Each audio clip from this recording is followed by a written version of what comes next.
It is May 23rd, and the spring Chinook season has been underway for some time now. In a lot of different tributaries and rivers around the Pacific Northwest, a lot of these fish are starting to reach and hold up near their final destinations of their run.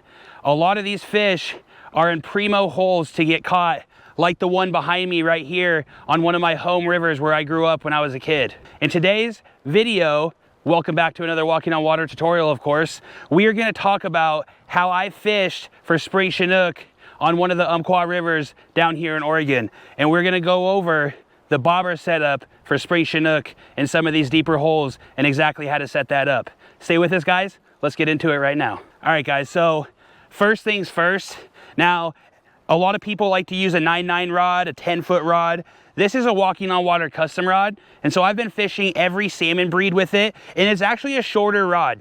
And so this was a rod that my Uncle Brad had custom made for me, and I was fishing on a kayak at the time, but nevertheless, I'm not gonna change out rods to fish for Chinook in my hometown where I grew up. I say my hometown, but really I just grew up here.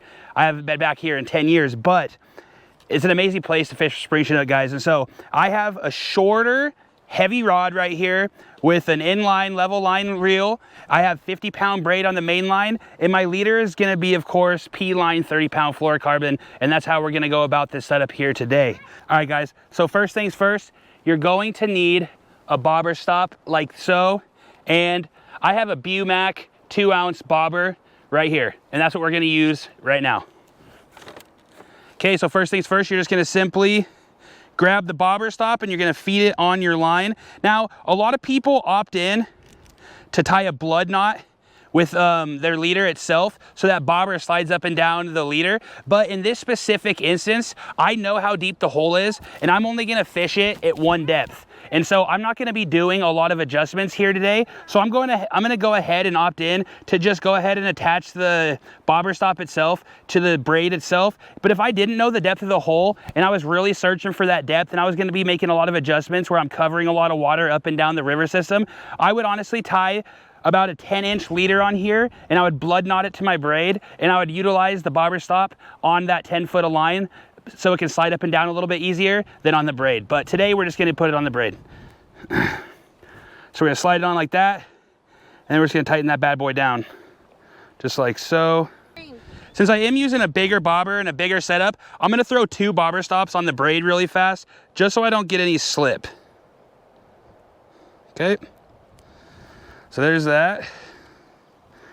Got our second bobber stop on there. And pop that up there. And then we're gonna suck that one down tight as well. And then we got both bobber stops like that. We are gonna trim the tag ends of these bobber stops here in a minute, but let's keep moving on with the setup.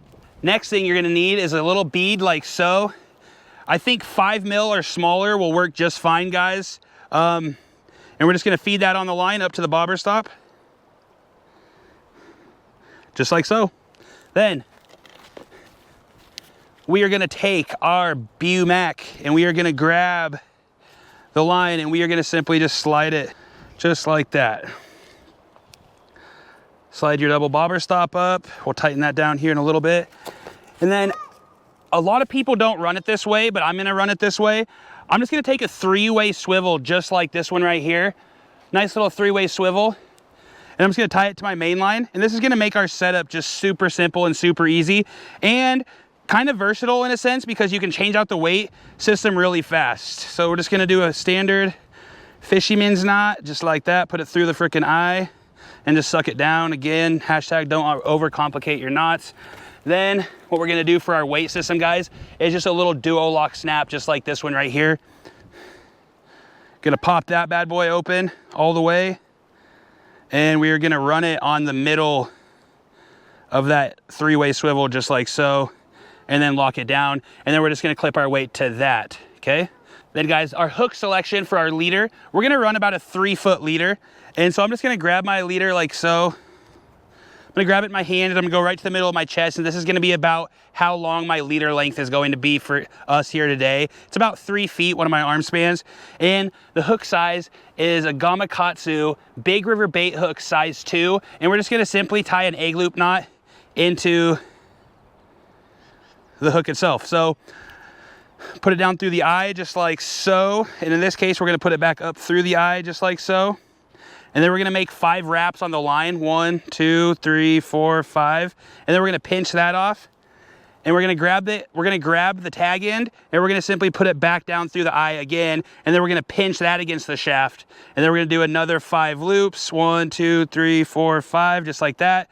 And then we're gonna pull it tight, okay? So we're gonna slowly pull it tight while you're pinching everything. Just like that. You wanna get it up above the round part of the hook. Don't let it go below it. Pinch it and then pull down tight, nice and tight. And then as you see here, you have an egg loop knot right out the back. Perfect, just like so, okay? Now,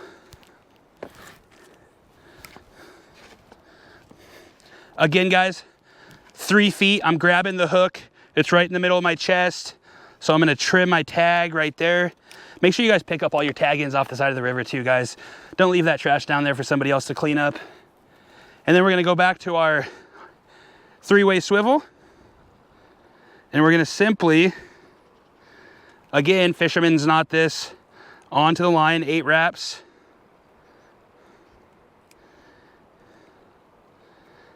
Eight wraps, just like so.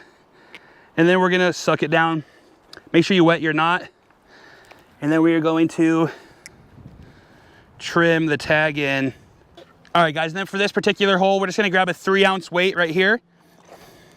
We're gonna simply just hook it to our duo snap, just like so, guys.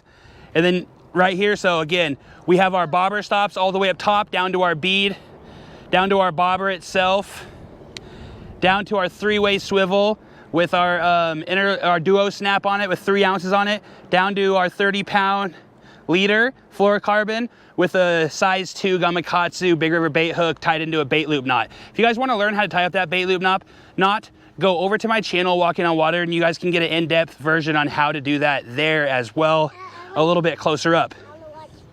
Now, the next thing we're gonna do is, of course, you gotta have some good eggs, and we have some good eggs here today. We're just gonna reach in there, gonna grab a nice little chunk of eggs out.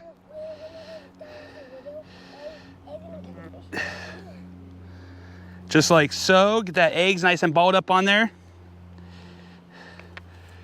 Gonna push that loop back out, guys.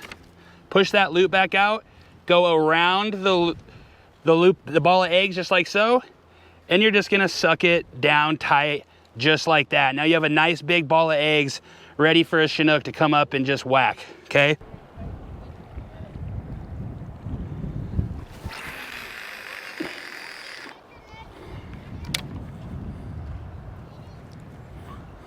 All right, guys, so a lot of what we're doing here today is we're fishing a little bit in the afternoon. It's like 2 or 3 o'clock, and we're actually fishing below some private cabins. We got authorization to fish here for only a couple of hours. So really, we're trying to make the most out of our time down here in that short window of opportunity to catch a fish on what is a very crazy trip so far. And so, realistically, I don't know if you can really see very well, but the water behind me, the current's flowing down this way. We're casting as far up as we can into the current up here, and really just letting the current bring our bobber right back down to us. And so with that, we're letting it pass us and go about 25 yards to maybe 50 yards down, but not much more than that, because really trying to get the wood into a fish, AKA setting the hook, once it's gone that far downriver, is always a little bit challenging, purely because of the angle of your line. And so we're casting up, we're fishing this nice big pocket. We're trying to get our eggs down as deep as possible right along the bottom. And we're sitting at about, I would say, 7 to 8 feet deep. Thank you guys so much for tuning into this episode of Walking on Water, another Walking on Water tutorial, how to properly set up and effectively fish a bobber setup for spring Chinook salmon. Thank you guys so much for being here. I'll catch you in the next one.